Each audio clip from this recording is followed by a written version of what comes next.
Thank you, Your Thank Honor. you. All right. The doctor can be sworn. You solemnly swear or affirm to testify truthfully in this case in the penalty of law.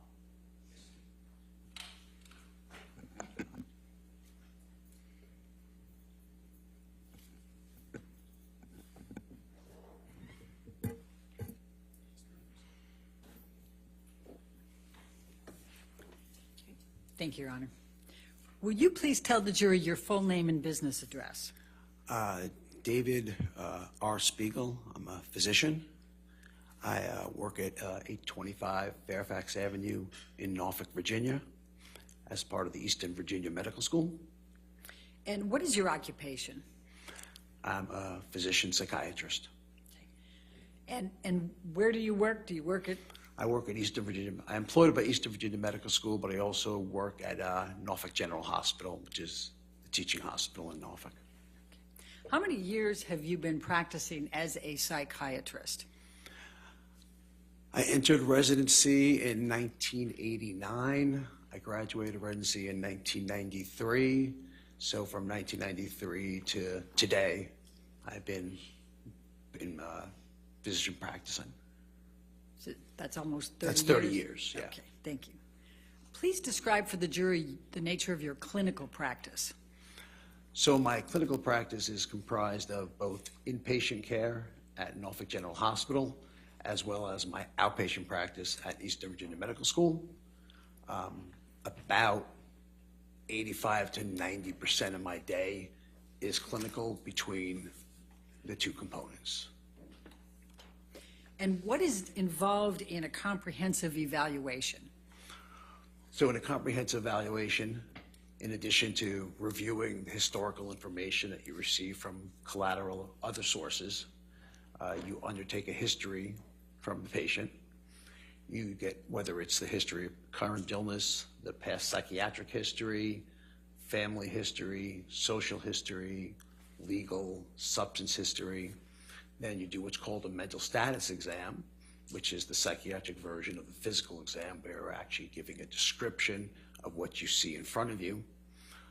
Then you can do cognitive testing, which tests the patient memory, attention, concentration, etc.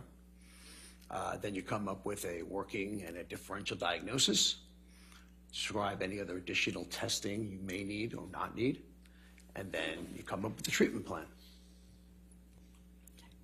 How many patients have you treated over the 30 years? Quite a lot, probably in the tens of thousands. And how many patients do you regularly see? So inpatient is generally about 5 to 8, sometimes more. Outpatients probably 5 to 6, sometimes more. I should point out that my inpatient work is divided between consultation, psychiatry, and I believe we're going to talk about that, as well as working on the inpatient service. So I believe we will talk about that. What, if any, differences are there on how many patients you see on weekends as opposed to weekdays? So when I'm on call, which is on either a Saturday or a Sunday meeting, I have to be in the hospital and around. That's probably an additional 35 plus patients.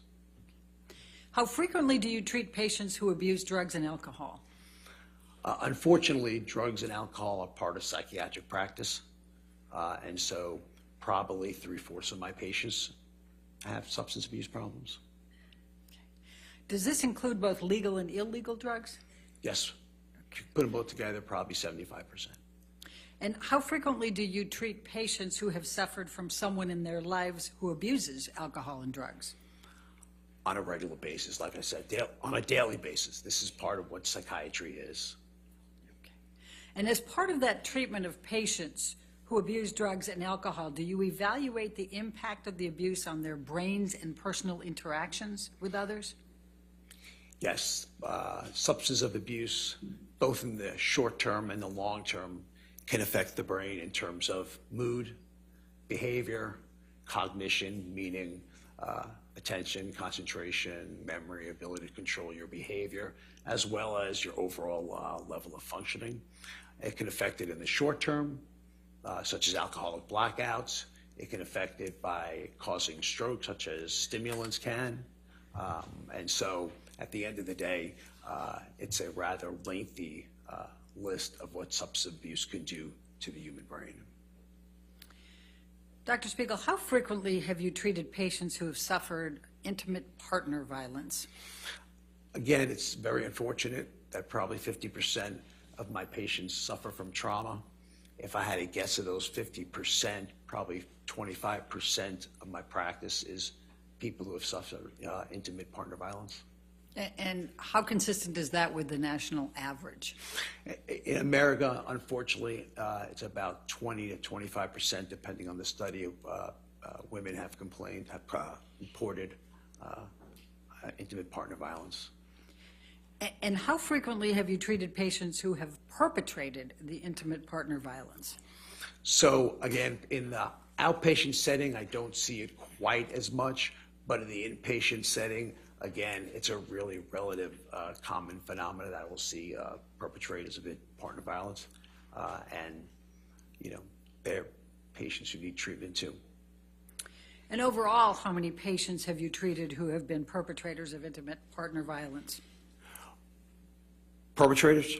Yes. Probably 5 to 10% of the patients I do is perpetrators. And would you say tens of thousands over the 30 years? Yes. And leading. Overall. Thank you. As part of treating patients relating to intimate partner violence, do you regularly evaluate these patients? Do I regularly evaluate the patient? Evaluate the patient, yes. Oh, yes. Yes, regularly. I mean, they get the same comprehensive evaluation that I described before. Are you licensed in Virginia? Yes, I am. And when did you first become licensed in Virginia? 1993. Have you been qualified by courts as an expert witness? Yes, I have. In how many states have you been qualified as an expert? 3, which would be Virginia, Maryland, and South Carolina. Dr. Spiegel, can you please review for the jury your educational background beginning with your undergraduate studies? So I went to Duke University undergrad. I went to medical school at the State University of New York Health Science Center in Brooklyn, formerly known as Downstate Medical Center. I did my internship and residency between Dartmouth Hitchcock Medical Center and Penn State Hershey Medical Center. And I'm also fellowship board certified in consultation liaison psychiatry. okay. And where did you do your residency and your internships? So I did my residency for Penn State and internship at Dartmouth. Okay. And what is your current title and position? So I am the acting chair, endowed chair, and professor in the Department of Psychiatry and Behavioral Sciences at Eastern Virginia Medical School. Are you board certified? Yes, I am. And what are you board certified in? General adult psychiatry and consultation liaison psychiatry is a subspecialty. Okay. So you have 2 board certifications. Yes. Okay. Can you explain to the jury what's involved in board certifications in those 2 fields? So board certification is the standard we strive to in being a physician or any other mental health practitioner. It involves taking a very comprehensive test at the beginning of your career to initiate board certification. Then you get tested again every 10 years. Then you have to go through continual medical education throughout the entire period. You have to do what's called performance in practice, which is basically ways to improve things in your practice. And again, this occurs always throughout the years. Okay. Now, are you a member of any professional organizations? Yes, I am. Could you I'm a please tell the member jury? of the American Psychiatric Association, as well as the fellow of the American Psychiatric Association. I'm a member of the Medical Society of Virginia. I'm a member of the Psychiatric Society of Virginia. I'm a member of the Tidewater Academy of Psychiatry, and I'm a member of the Academy of Consultation Liaison Psychiatry. Do you have any teaching responsibilities?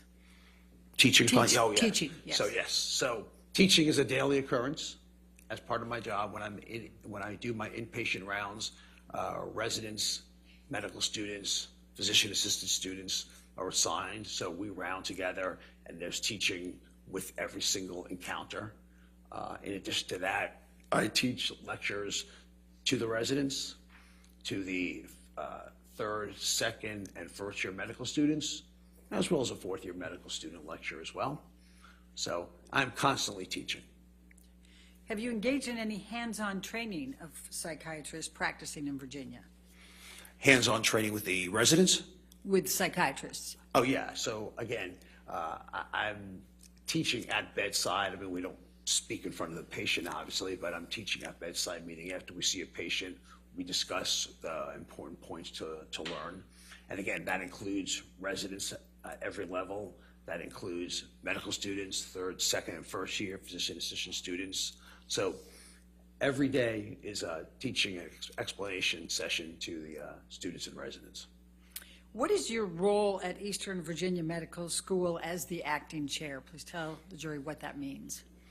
So as the acting chair, you are not only accountable for your own practice, but you are accountable for your faculty members' practices.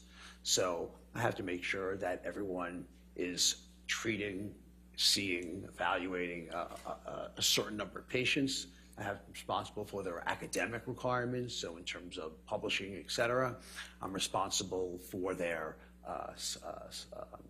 teaching assignments to other residents, to other students. I'm responsible for fiscally that they are accountable to their fiscal productivity. So, and a heck of a lot of other administrative meetings that I go to. Have you published in your field? To the tune of about 80 manuscripts, and I have my own book on catatonia and the consultation liaison setting.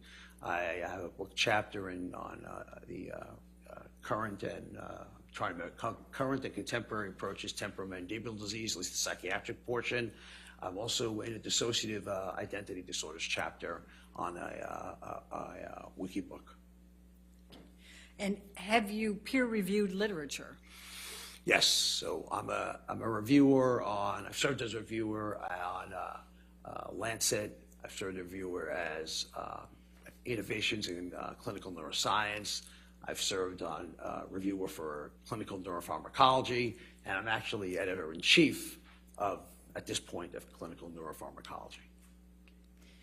Have you lectured on the effects of drugs and alcohol on the human brain?